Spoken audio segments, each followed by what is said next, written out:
playing catch with your friends now? That seems like we're pretty much the next okay boomer. Well, I mean, I was complaining about fireworks inside my head. Yeah. You know, I'm like 30, almost 32. And I was like, holy shit, Sarah, you're that person. Yeah. Or, you know? Or kids being super obnoxious when they're drunk. Oh, that's right? the worst. That's the other thing too. It's like, do you think that with where things are going now, I feel like most people have been worried about getting old because they feel like they have wasted time. And I feel like they've wasted time because before they didn't have access to all the same things that you can do now. Like people are making careers every single day that were not a career yesterday. Yeah, like community innovator. Like community innovator, right? Just like that. So our struggle is that we have been a generation that our parents told us to be something, right? You're going to be this, you're going to do that, So we've had these expectations so evolving that there's jobs that, were never around 3 years ago. Mm-hmm. We have never been in this hyper speed of evolution within that. So the American dream of sense, right? Yeah. At 30, you're supposed to have a house and the kids and the family. Mm-hmm. And it's like, well, we don't have to go that route. So what do we do, right? Exactly. Whereas like the generation before us, they were birthed into that. Like I was one of the first million people on Facebook in 2004. That's insane. I know. What? That's crazy. I stole my sister's college email and signed up for Facebook because you were supposed to have a college email before you could get on. Oh, so way back when. Yeah. That's like beta testing of Facebook. That's insane. Wild. But that was one thing started to go at hyperspeed, and now the careers are changing. We are stuck in this between, right? The old and the new. Yeah. And figuring out, I would say we're cultural brokers. We're the cultural bridge between generations, technology, and evolution. That's pretty cool. That's a cool way to think about it, a cultural broker. One huge thing that I legitimately have always wanted to ask you, just because I know who you are, is where is art community at right now as a whole? So like we're entailing the hip hop community, the underground EDM, like Community Moons and all of them, all these different collectives, like even Astro Vibes. Like, are we growing into being able to be a legitimate community that can function off of each other? Where are we right now? So we have, artists, right? And I think you have a few that understand the business world and how to market and get to that next level. But a lot of things, when you're an artist, you're a genius, a creative genius of sorts. You have to be, at least in your own head. Yeah, especially if you're, good, right? Yeah. And when so often they use, I would say their left or right part of the brain, but the other part, like the analytics, the finances, the data. Is that left side? So it leaves the other side open of, how do I understand my marketing data? How do I understand what a business plan is for my brand? Because as an artist, you're a business. Just like you create a startup company, whether it's tech, product, or whatever, you have to take this brand to that next level.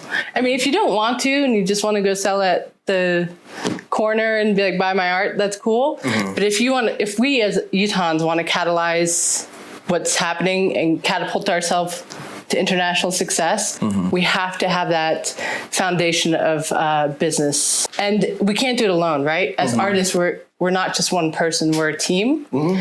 But we haven't cultivated those teams. So what I really want to do, and what my September 9th brand launch, I'm going to keep looking, September 9th, brand launch. Think of a AAA baseball team, right? A farm team. So I'm creating the foundations to build a farm team to get you to that professional level.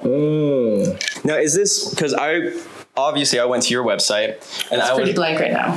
It's not blank. Are you kidding me? It's got like 2 pages. But it's the hype's there. The hype's on there. I was going into the future of fundraising. Oh, my blog, yeah. Yeah, so I read that blog. I read that article. I'm assuming that's where a lot of your rebrand that you're doing right now is due to that article. Yeah. So what network and community are you focused on right now? Creatives. All the creatives of like Salt Lake City Valley. Are we talking Utah? Are we talking a certain finite part of the city or group? Yeah, I would say creatives is a big chapter, right? Artist. Okay. So musicians, filmmakers, people that want to take their painting to the next level and giving them this structure they need. Oh, Yes. Hey, stop chewing that toy. There are a lot of different ingredients to a campaign. Yeah, but you need someone who has something, right? So as an artist, being a good musician and having the bare bones of what it needs to go to the top. Because the truth is if one artist makes it here in Utah, we can lift up this entire community. So we need those creatives who are already on their way. Like Macon, right? Yeah. Macon. Let's talk about Macon. Yeah. Where are you guys at now? I look at his data almost every single day, every other day. You got to. That's a win. Always. Yeah. With him. So he has, one of his songs just hit over 100,000 views. Hell yeah. He has over 100,000 monthly listeners. But if you look at how much he's gone, so he went from like maybe 100 monthly listeners earlier in the year to 100,000 monthly listeners. Okay. Right? Yeah. So that for me is like, it's a percentage growth. And in the last month and a half, he went from 30 to 100,000. Boom. Which means that's like a million plus couple million this time next year. You introduced Macon.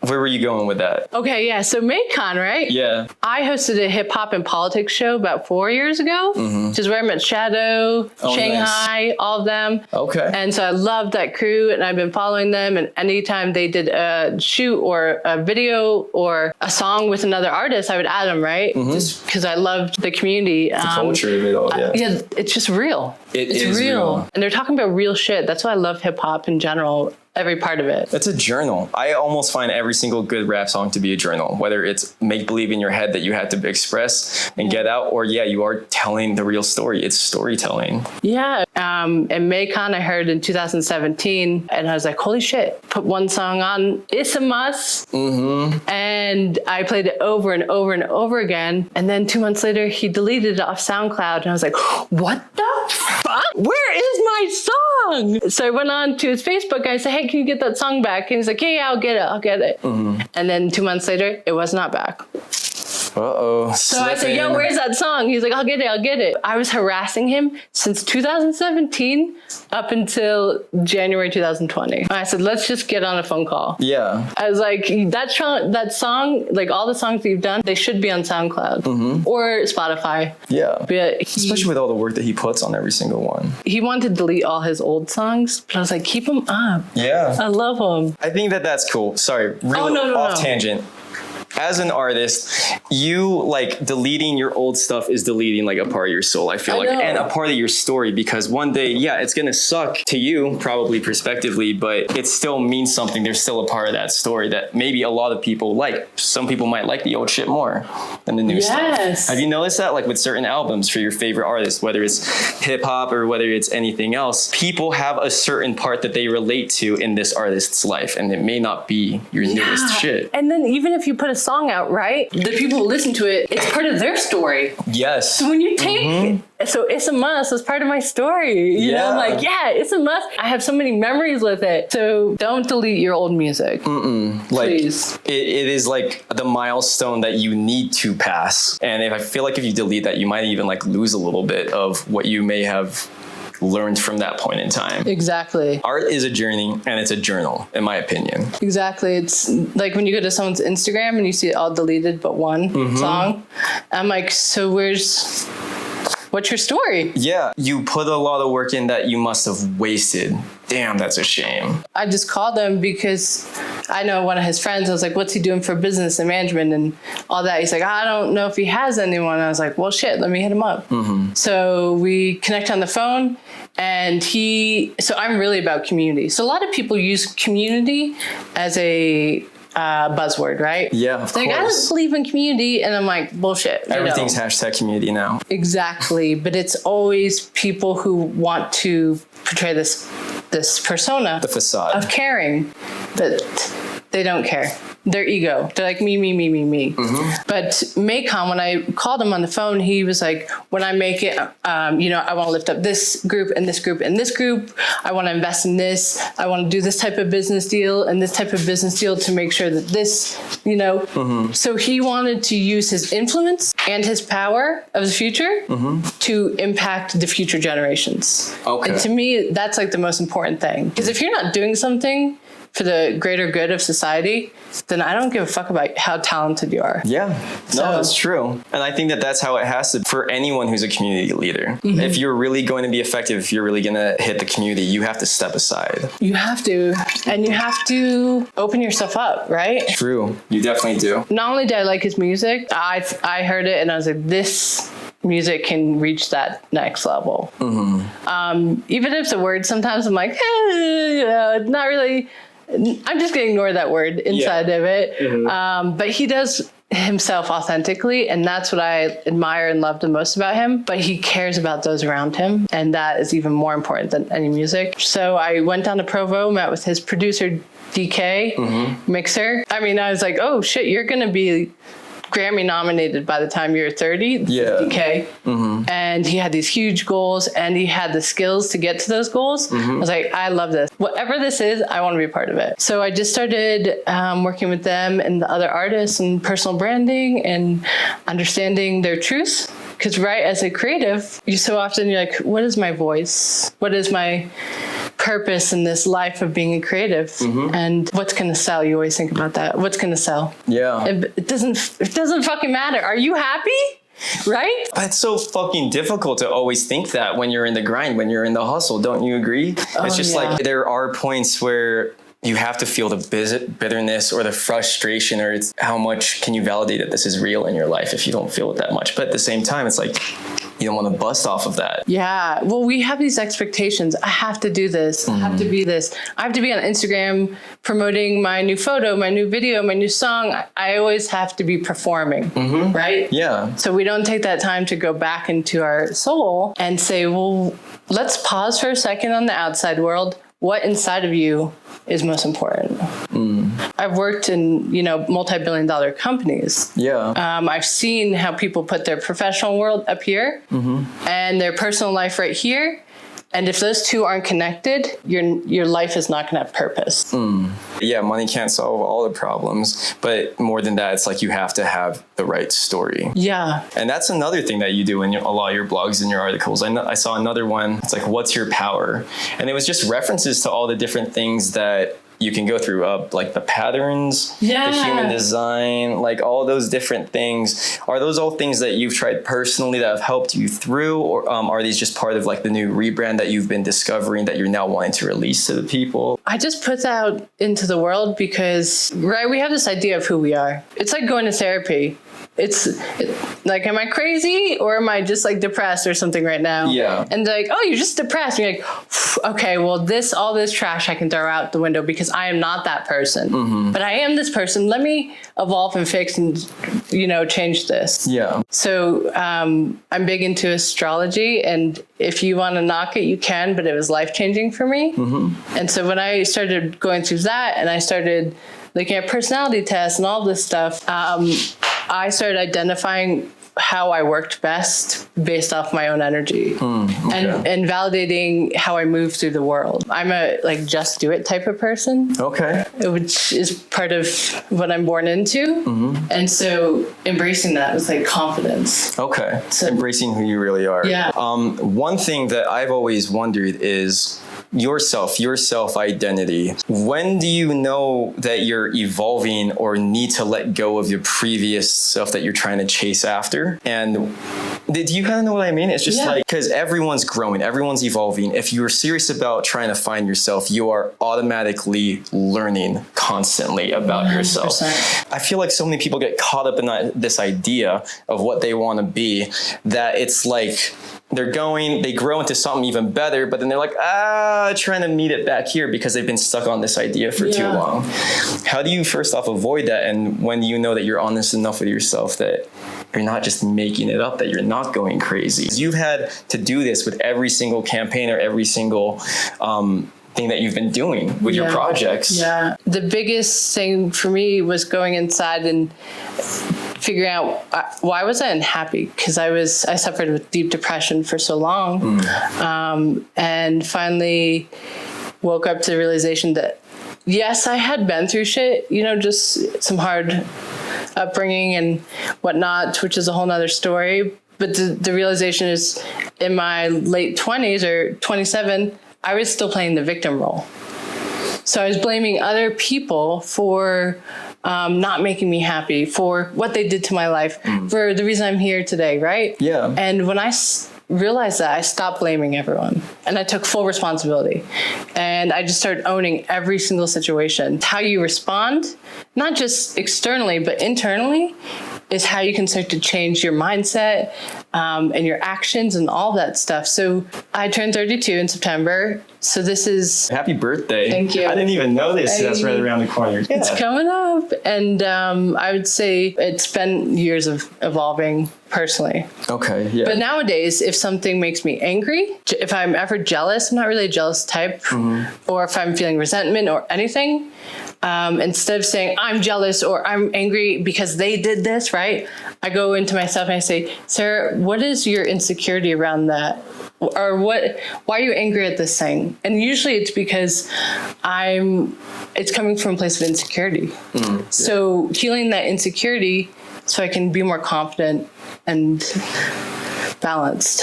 Why did you decide that artists are where you'd want to focus right now? Do you think that artists with everything going on just happen to have the mic?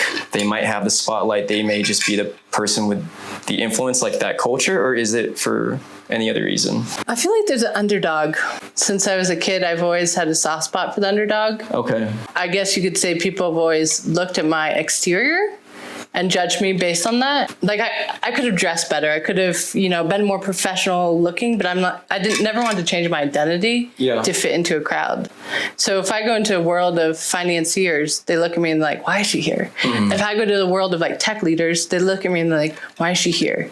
If I go into the world of politics, they look at me and they say, why is she here? And they stare at me and they never take me serious, right?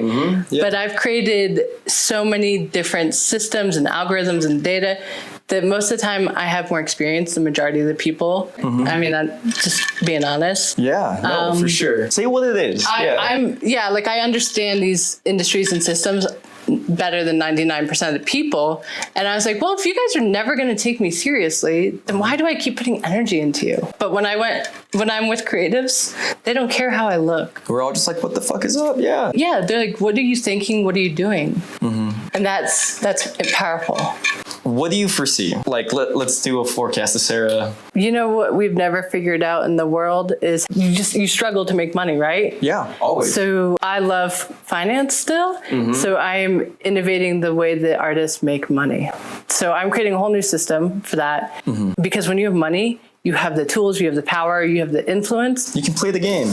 You can play the game. Yeah. When you have money, you can play the game. Why does LA have all the hitters? Because they got the money. They can play the game. And we have the talent. We have the talent. I completely agree. We don't have the supporting talent. Yes. We have the talent. We don't have the supporting talent. Does that make sense? I think it does. So we don't have the marketers, the designers. What else am I thinking? Okay, so you got the marketers, you got the designers, you got the investors. You got the investors. You have investors in LA who invest in artists. Yeah, you got the board, you got the whole production crew who deals with the money, so that the directing crew and the creative crew can just like play with all this shit. Exactly. God, that would be a dream come true. That is how I would love to engage. And that's how I think my own idea, like me and Travis, when we started One Castle Pro, that's kind of what our idea was. We want to be a specialty team for this community for something that we know how to fuck with. Yeah. That's it. We want to play with our toys with people who know how to make it happen so that we're not wasting time. Yeah. And you want to make it happen. Yeah. So there's a lot of people who are talented and want to make it happen, but I would say they're still underdogs, right? They're not able to get past a certain hurdle because if you grow up in Utah or you live in Utah,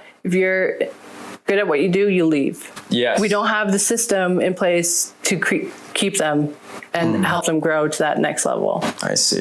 If you were an artist, what would you want to get out of this conversation? So as an artist, what I want to get out of this is how to just get past the fucking mind game. for me, it is all mind. Yeah, like, and even in the human design thing, like when we were kind of looking over the report, I think it said that as a projector, it's a huge mind thing. Oh, 100%. Yeah, so I prematurely had to start this business full time because of COVID. Yeah. But at the same time, it's just like, let's just see what happens. It's hard. It's hard because you still need business etiquette. If you protect, I feel like protecting my brand meant that I had to say no. I had to give a no sometimes to people just to protect the brand, even though I may have, needed that paycheck. The paycheck is make or break, right? Yeah. So a lot of times if you don't have that paycheck and it happens multiple times after, one after the other, you have to decide, do I go into that job world and stop what I'm doing? Yeah. Or do I keep pushing through? And I don't want artists to have to choose that hardship anymore. I want to evolve so that we have a network and system in place that we haven't seen before. Because whatever exists, it's not helping. Yeah. Because you go to LA,